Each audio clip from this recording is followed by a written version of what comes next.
ॐ नमः सिद्धेभ्यः।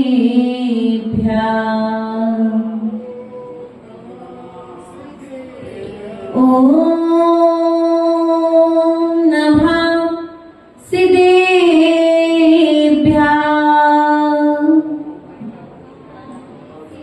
नमो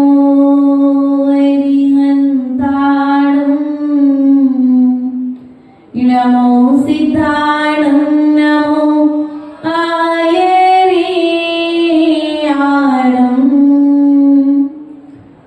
नमो अजायाणं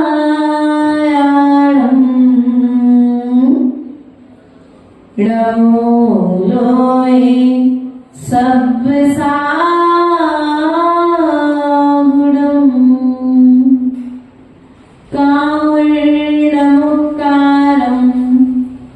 जिनवर हस्वड्डमानस्य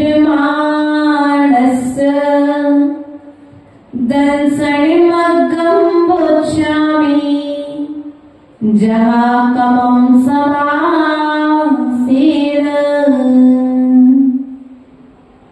सील सहित नर भी मरता है, सील रहित मरता, धैर्य सहित नर भी मरता है, धैर्य रहित मरता। सील सहित हो, धैर्य सहित हो, वह समाधि भरी दो। मेरा अंतिम मरण समाधि तेरे, तेरी छत्र छाया भगवन मेरे सिर पर हो। मेरा अंतिम मरण समाधि तेरे दर पर हो। बोले अनंतानंत सिद्ध परमेष्ठी भगवानी की, देवादिदेव मूलय आदिनाथ भगवानी की, देवादिदेव वर्तमान शासनायक महावीर स्वामी की, आचार्य भगवंत कुंद कुंद स्वामी की, आचार्य भगवंत विराट सागर जी महाराज की, आचार्य गुरुवर 108 विभव सागर जी महाराज की, द्वादशांगो जलवाणी माता की, जोड़ो जीवानी पुत्री एक सुमाचारका सिद्ध श्री माता जी की, आरका संघ की बदनामी मत की बदनामी। प्रिय बंधुओं, आचार्य भगवंत ने कल परिग्रह से त्यागी मुनिराजों की विवक्षा, जो कार्य और अनुमोदना से रहत हैं, मन वचन और कार्य इन तीनों योगों को जिन्होंने संभाल लिया है, ऐसे सम्यक दृष्टि जीव वंदना के पात्र हैं। और सम्यक दर्शन पूर्वक सम्यक ज्ञान होता है, और सम्यक ज्ञान पूर्वक चारित्र का पालन होता है। दो कारिकाओं के माध्यम से आचार्य भगवंत ने परिग्रह से रहित होने की बात बताई थी। एक उदाहरण के माध्यम से और हम समझ लेते हैं परिग्रह से रहित व्यक्ति और परिग्रह से सहित व्यक्ति की स्थिति। तुमड़ी देखिए आप लोगों ने, तुमड़ी यदि उसको पानी में डाल दिया जाए तो क्या होगी? वो तैरकर के ऊपर। अगर तुमड़ी को सूख जाती है, लौकी का एक हिस्सा होती है, और यदि उसे अंदर का उसका दल सूख गया है और फिर उसके लिए पानी में डालो तो तुमड़ी क्या होती है? ऊपर तैरने लग जाती है। लेकिन यदि उस तुमड़ी क्या कर दिया जाए?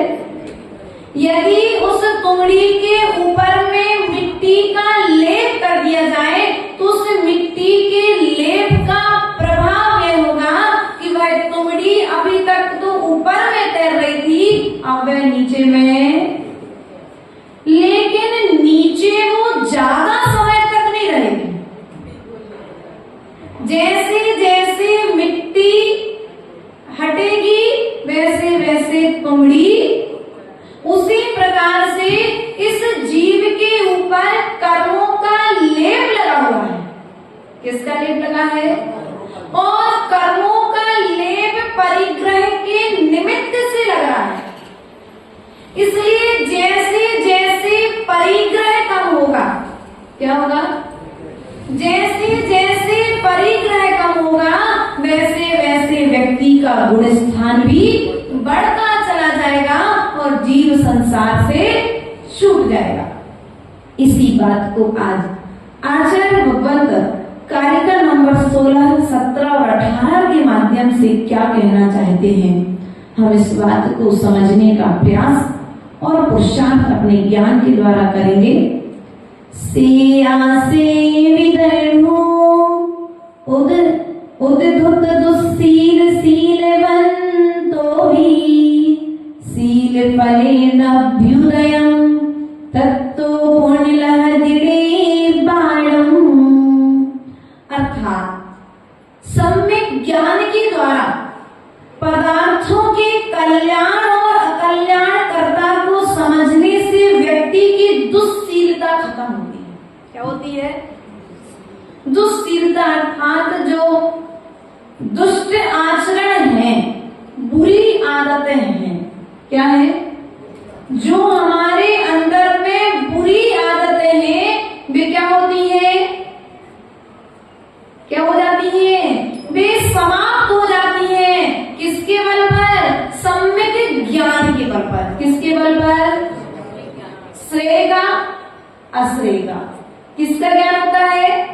श्रेय क्या है, अश्रेय क्या है, कल्याणकारी क्या है, अकल्याणकारी क्या है, शांति को देने वाला कौन सा कार्य है, अशांति को देने वाला कौन सा कार्य है, प्रशस्त और अप्रशस्त, सुख और दुख के विषय में व्यक्ति समझने लग जाता है। जब सम्यक ज्ञान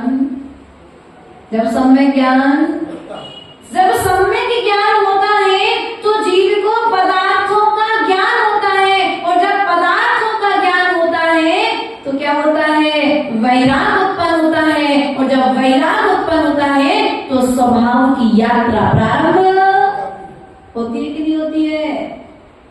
स्वभाव की यात्रा हमें प्रारंभ करनी है, लेकिन ऐसा नहीं करना कि भाव में कुछ और क्रिया में कुछ चल रहा है और भावों में कुछ।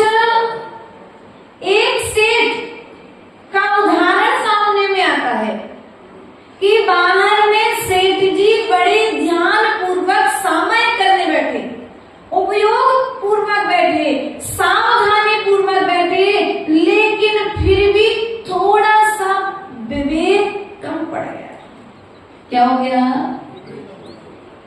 सेठ जी ने नियम ले लिया कि इस दीपक का घी समाप्त होने तक मैं समय,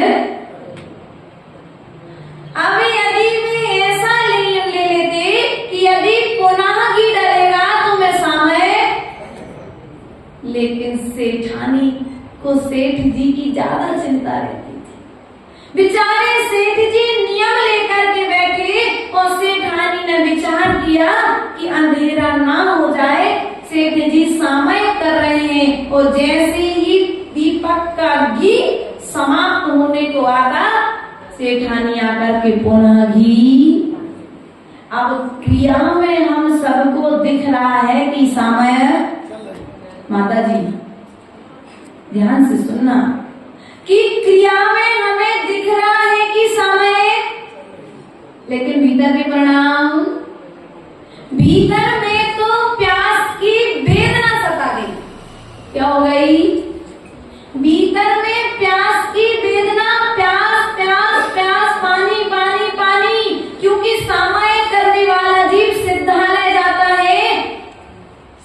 नीचे नहीं जाता है, वो कुगतियों को प्राप्त नहीं होता है। लेकिन क्या हुआ, अब सेठ जी सम्यक दृष्टि थे, लेकिन क्रिया करते हुए भी परिणाम बिगड़ गए। तो वह सेठ सामय करते हुए कहां चले गए, अपने ही घर के जलाशय में जाकर के मेढक क्या हो गए, सेठ जी बाहर में हम सबको दिख रहा है सामय कर रहे हैं, लेकिन भीतर की परिणति बिगड़ गई। तो सेठ जी क्या बन गए, क्या बन गए, बस कुछ हमारी भी स्थिति इसी तरह की है। बाहर में तो धार्मिक क्रियाएं करते हुए हम दिख रहे हैं और दूसरों को देख रहे हैं, लेकिन भीतर की परिणति क्या चल रही है, यह तो मात्र आप स्वयं या सर्वज्ञ भगवान के अलावा कोई दूसरा। इसलिए हमने आपको सेठ जी का उदाहरण बताया कि सामयिक करते हुए सामयिक का फल तो सिद्धालय है, सामयिक का फल तो स्वर्ग के सुख है, सामयिक का फल तो शास्त्रों की देशना सुनना है। लेकिन यदि सामयिक करते हुए भी यदि तुम त्रियंश गति को प्राप्त हो रहे हो, तो इसमें सामयिक का दोष नहीं है, इसमें तुम्हारे भावों का दोष है। किसका दोष है, तुम्हारे परिणामों का दोष है। और वही जी जलाशय में रहते हुए परिणति बदली, क्या हुई, परिणति बदली।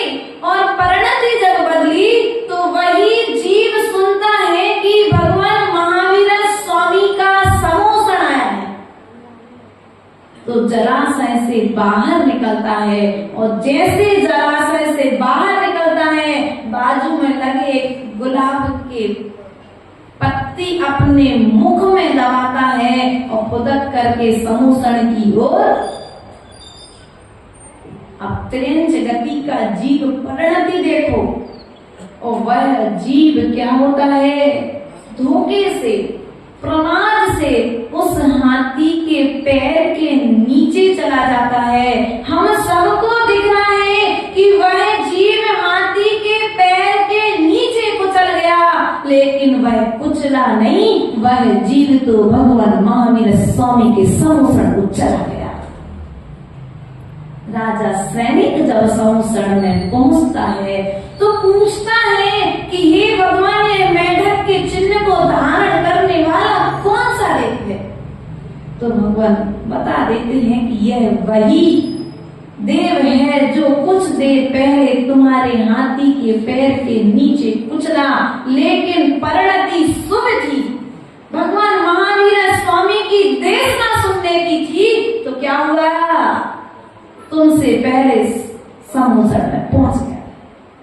इसलिए प्रिय बंधु, अपनी परिणति पर ध्यान दो, प्रतिपल के परिणामों को संभालो, परिधानों को संभालते हो।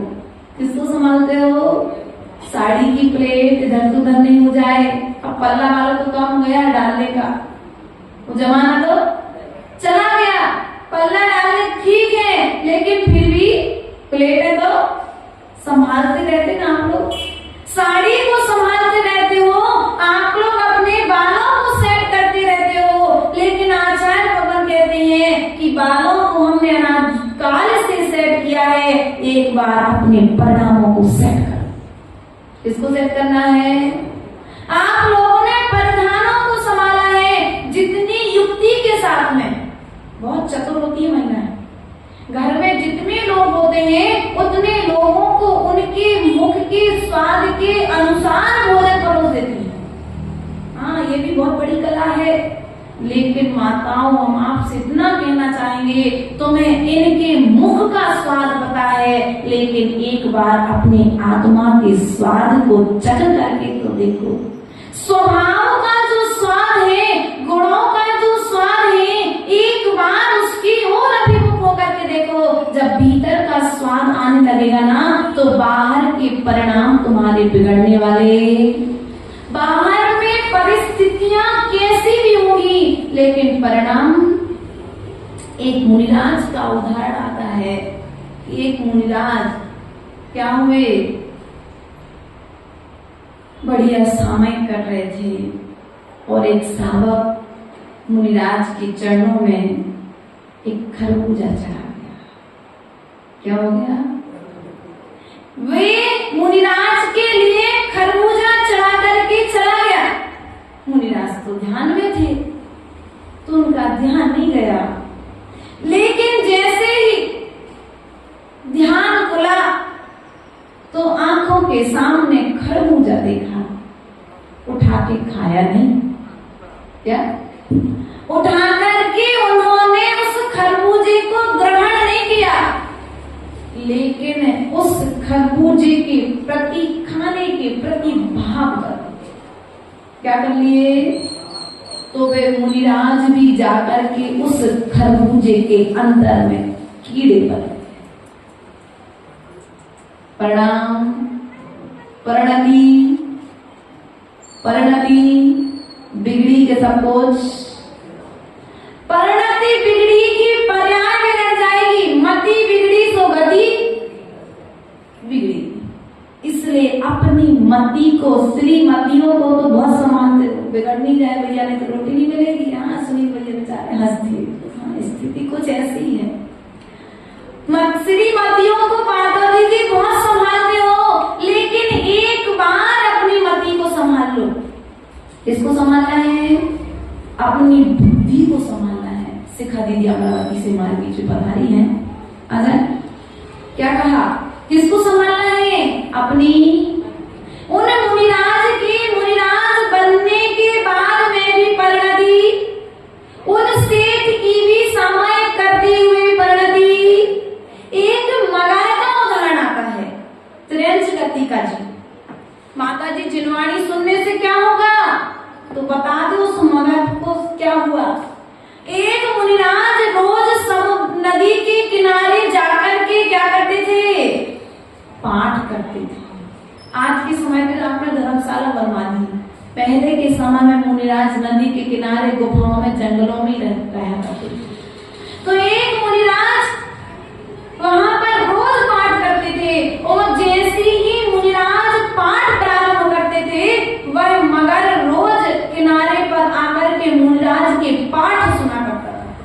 क्या करता था? पाठ सुना करता था। उस पाठ के सुनने के प्रभाव से वह स्वर्ग का देव हो गया। क्या हो गया? और वह मगर कौन था? वह मगर भी पहले पूर्व जन्म का मुनि था। कौन था? वह जो मगर था उसके जिनवाणी सुनने के संस्कार थे, लेकिन परिणति बिगड़ गई। क्या बिगड़ गई? परिणति बिगड़ गई अकाल में स्वाध्याय करने के प्रभाव से। किसके प्रभाव से? पढ़ना मूलाचार्य जी ग्रंथ के प्रथम भाग में कब कौन से ग्रंथ का स्वाध्याय करना है, समय पर आचार्य भगवंत ने बता दिया। सामयिक का समय छोड़ करके शेष समयों में आप स्वाध्याय करें। यदि सामयिक के काल में आप स्वाध्याय करते हैं तो वह स्वाध्याय भी तुम्हारी मति, और मति बिगड़ी तो गति। और वे मुनिराज उस अकाल में स्वाध्याय करने के प्रभाव से, पद से भ्रष्ट होकर के उन्होंने अशुभ गति का बंध किया और जाकर के जलाशय में मगर। लेकिन संस्कार गया नहीं, संस्कार गया नहीं, और संस्कार जीवित रहा। तो वही मुनिराज, जब जिनवाणी का सहयोग मिला तो वह जीव जब मुनिराज पाठ करते तो पाठ सुना करता था, और उसके प्रभाव से वह स्वर्ग चला गया। और जब स्वर्ग में गया तो पूछा गया, तो उनकी पूरी हिस्ट्री निकाल करके समूसण में भगवान ने, आप लोग कहते ना, आप कैसे निकालते गूगल से, आजकल कैसे निकालते? बस आप अपनी जन्म तारीख दे दो। क्या दे दो? जन्म तारीख दे दो। तुम्हारा जो गूगल मैप है ना, वो तो तुम्हारे मात्र इस जन्म की हिस्ट्री बताएगा, लेकिन समूसण में जो जिनवाणी है वह तुम्हारे अनंत भवों की कहानी बताए।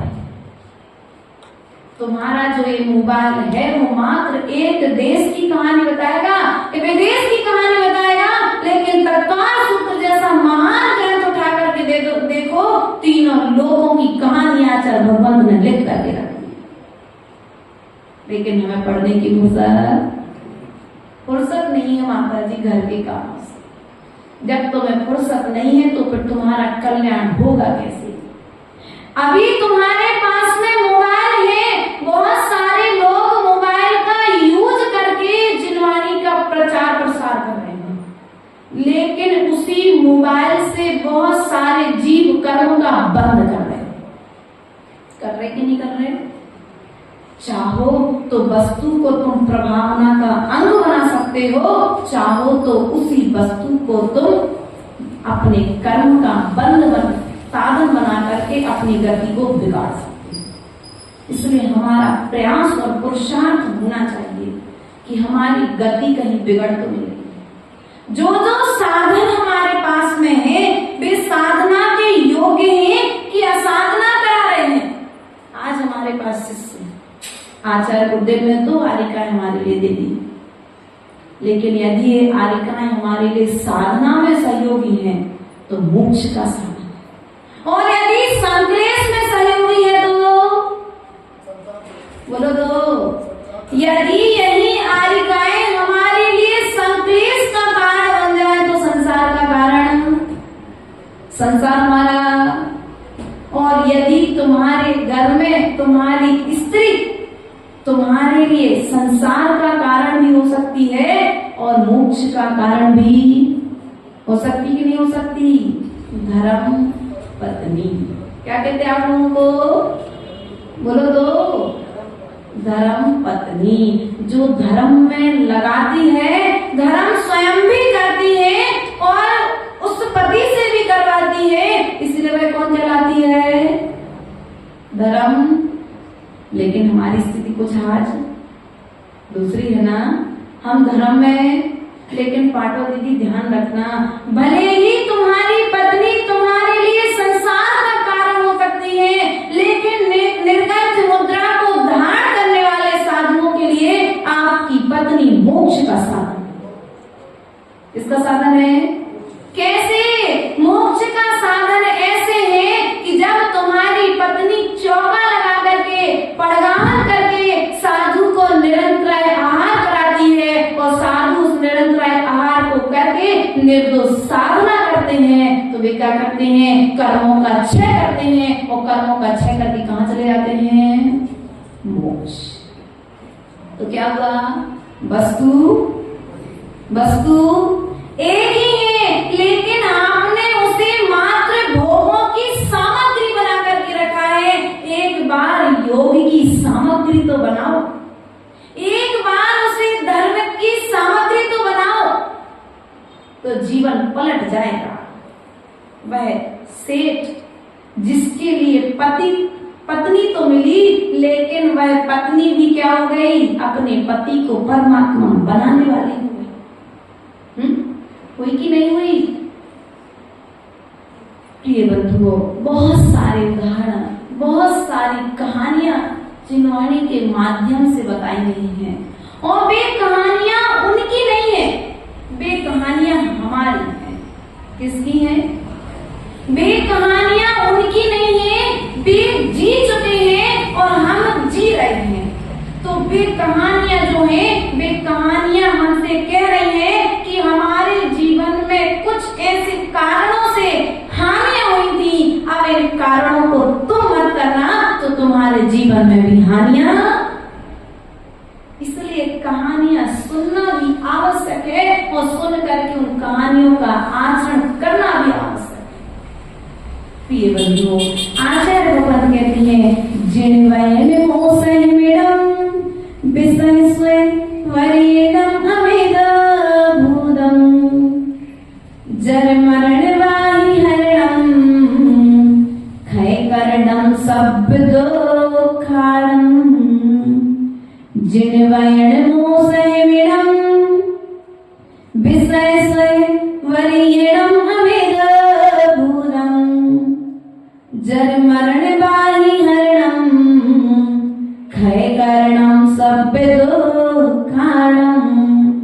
एकम जिनस्य रूपम विधियम उक्किट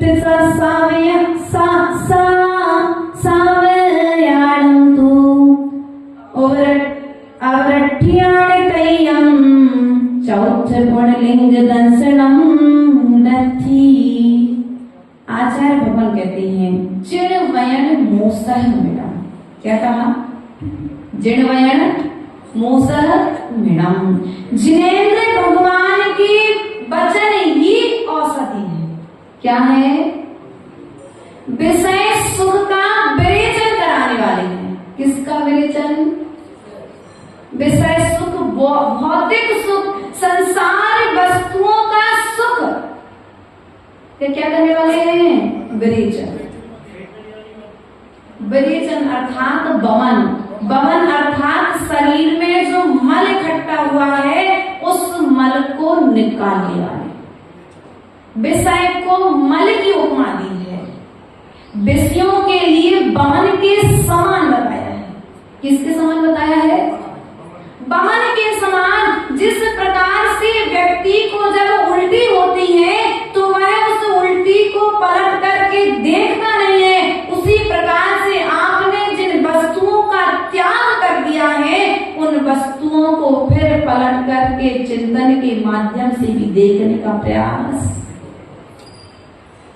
क्या हुआ? अरे आपको पता नहीं है पाटोदी जी, अभी आपको पता नहीं है हमारे घर में कितने सुख थे। आकर के देखो, जब हमारे घर इतना सोना था कि जब हम पहनते थे ना वो तो हमने अभी त्याग कर दिया। जब हम पहनते थे ना तो लोग हमको सोना पहन करके सबकी दृष्टि किस पर होती थी? अब परिग्रह त्याग हुआ क्या? तन पर पहनने का त्याग किया है लेकिन अभी भावों से त्याग नहीं हुआ है। विषयों का त्याग कहने को तो हमने 10 साड़ी का नियम ले लिया, लेकिन 10 साड़ियों का त्याग नियम तो ले लिया, लेकिन अन्य का त्याग। यदि हमारा 10 साड़ी का नियम नहीं होता ना तो वो 10,000 वाली साड़ी जो अनंतों पे आई थी ना वो हम ले आते जल्दी। वो तो क्या है, नियम ले लिया। ऐसा हम कहते ना तो क्या हुआ? परिणामों से त्याग, भावों से त्याग। अब जब भावों से विषयों का त्याग नहीं हुआ है, क्या जब हम भोजन करते थे ना तो आज तो हमारा त्याग है मीठा का, और जब हम मीठा खाने बैठते थे ना तो 2-2 4-4 कटोरी कहाँ मीठा खा जाते थे पता नहीं पड़ता। ऐसा लोग कहते कि नहीं कहते लोग बात? क्या हुआ? अभी भावों से त्याग, भावों से त्याग नहीं हुआ। और भावों से त्याग नहीं हुआ तो अभी क्या कर रहे हैं? जो बमन किया था ना उसे पुनः चाटोगे क्या? आचार्य भगवान कहते हैं मूलाचार्य ग्रंथराज के अंदर कि जिस नियम को एक बार धारण कर लिया है फिर उस नियम की चर्चा। त्यागी हुई वस्तु को, मल को त्याग करने के बाद में पलट करके नहीं देखते हो, उसी प्रकार से जिस वस्तु का त्याग कर दिया है उस वस्तु की पुनः पुनः पलट करके भावों के द्वारा उसे देखने का प्रयास। लेकिन हमारी स्थिति क्या है? हम द्रव्य से तो त्याग कर देते हैं लेकिन भावों से त्याग। संस्कार बनाओ किसके? भावों के त्याग के। एक व्यक्ति पर्यूषण पर्व चल रहे थे दिनी भैया, और जब पर्यूषण पर्व चल रहे थे तो हुआ ऐसा कि उसने आलू खाने का त्याग कर दिया। क्या कर दिया? आलू खाने का। सबसे पहले आलू, प्याज, बैगन, यही चीजों का त्याग करता है व्यक्ति पर्यूषण पर्व। क्रोध करने का त्याग नहीं करेगा, मायाचारी करने का त्याग नहीं करेगा, लोभ करने का त्याग नहीं करेगा, श्रृंगार करने का त्याग नहीं करेगा। आलू का त्याग कर दिया। ठीक। अब जब उस व्यक्ति ने आलू खाने का त्याग किया और मंदिर से लौट रहा था, कटरा में गए कभी? पंडित जी, सुनील जी बैठ जाओ। कटरा गए कभी? अरे इधर तो देखो, हमारी तरफ, हमारी बात सुनो। कटरा गए स्वागत। कटरा मंदिर के बाजू में अच्छी बहुत बड़ी होटल है, समोसा बन रही है। और जो पर्यूषण पर्व में जिनने भोजन करने का त्याग कर दिया, होटल का भोजन, और यदि निकल जाए तो क्या हो इसकी स्थिति? विधि भैया जो होटल में जाते हैं उनको पता है ना। अब वो व्यक्ति कह रहा है मेरा तो होटल का भोजन करने का त्याग है, बड़े त्यागी हो भैया, उपास कर रहे 10-10 दिन के, लेकिन खुशबू लेने का त्याग थोड़ी है।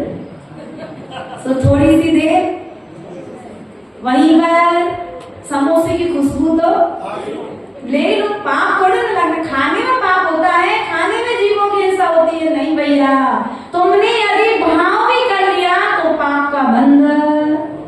तो इसका मतलब क्या है, अब भाव कर लिया पाप तो लग ही गया तो नहीं। पहले 25% तुमने मात्र भाव किया था तो क्या हुआ, थोड़ा सा पाप लगा था, लेकिन अब तुम उस पाप के करने के लिए बढ़ गए तो तुम्हारा 50% हो गया। और जब तुम उस पाप को करने में लीन हो गए, क्या हो गए, मन से मात्र 25% व्यक्ति पाप करता है। क्या करता है, 25% पाप करता है।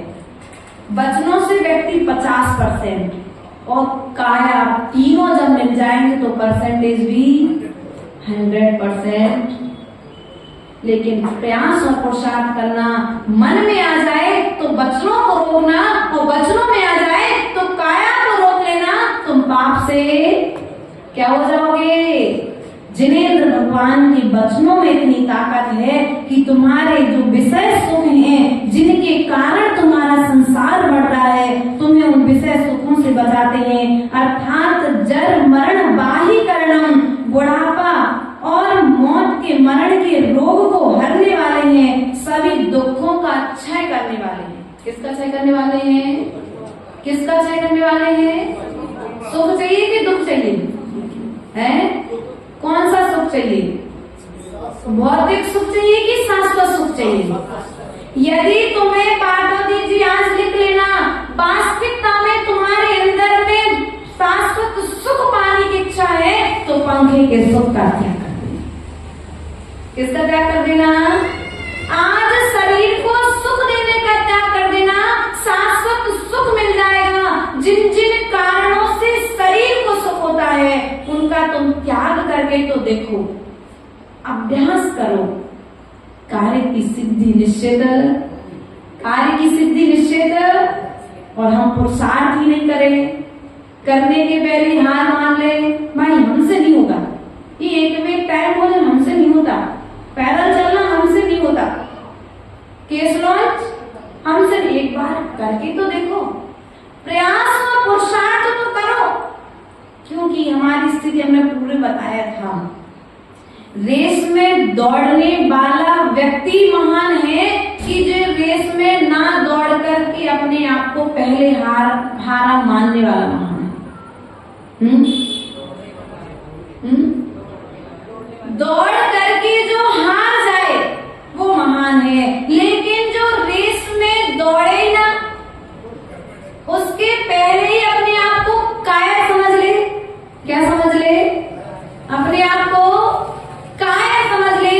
तो ऐसे व्यक्ति जो अपने आप को पहले से ही कायर समझ करके बैठे हैं, वो जीवन में कभी भी कहीं पर भी सफल नहीं हो सकते हैं। लोग नियम इसलिए नहीं लेते, टूट जाते हैं। हाँ, नियम टूट जाते हैं। आपने एक प्रश्न किया था पंडित जी हमसे कि साधुओं से पाप होते हैं कि दोष होते हैं, किया था ना।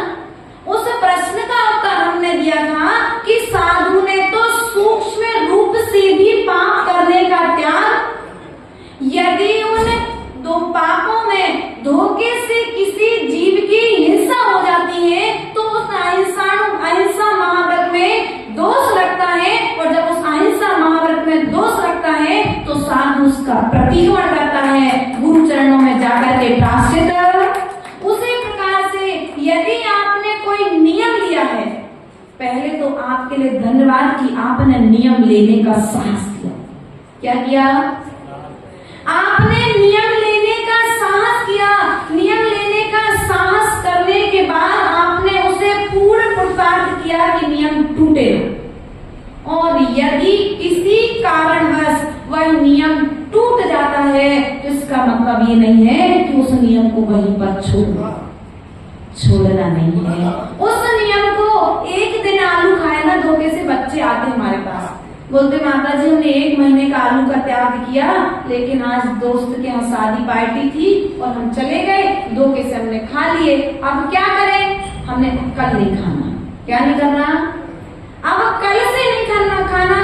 1 महीने का तुमने नियम लिया था, 1 दिन का एक्स्ट्रा ले, और जो 1 दिन तुमने खाया है उसका गुरु चरणों में जाकर के प्रायश्चित। क्या है ये?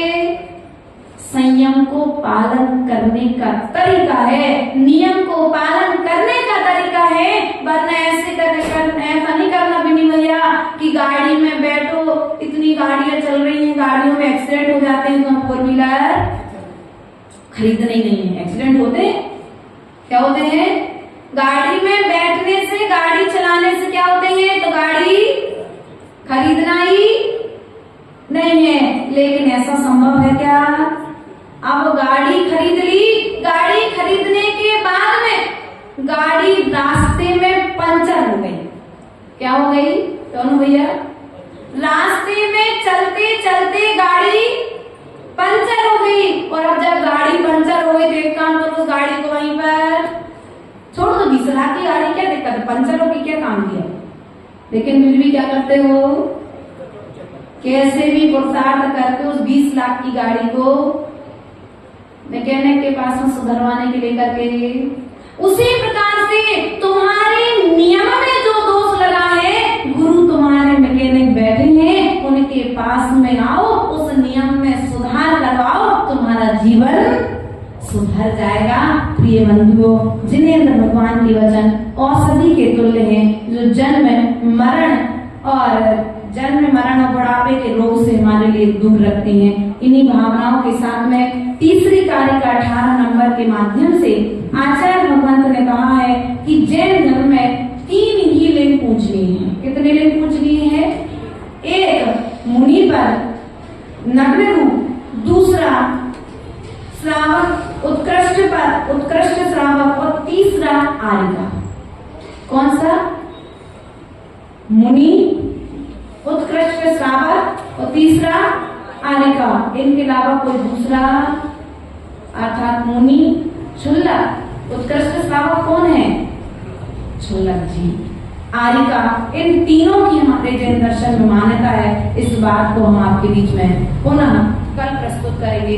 बोले परम पूज्य आचार्य गुरुवर विभव सागर जी महाराज की हमारे बीच में अमरावती से बाल ब्रह्मचारिणी शिखा दीदी पधारी हुई है, जो क्षुल्लक ध्यान सागर जी महाराज जी की प्रेरणा से जैन धर्म की प्रभावना जीवों तक पहुंचाती हैं। महाराज जी के पास रहकर के इनका एक बहुत अच्छा ग्रुप बना है 15-20 बच्चों का, जो महाराज जी के पास ज्यादा बच्चे हैं। हमारी क्वांटिटी हमने एक लिमिट बता दी, जाकर के महाराज जी इनको बहुत अच्छा अध्ययन कराते हैं। आज अध्ययन के क्षेत्र में यदि देखा जाए, भले ही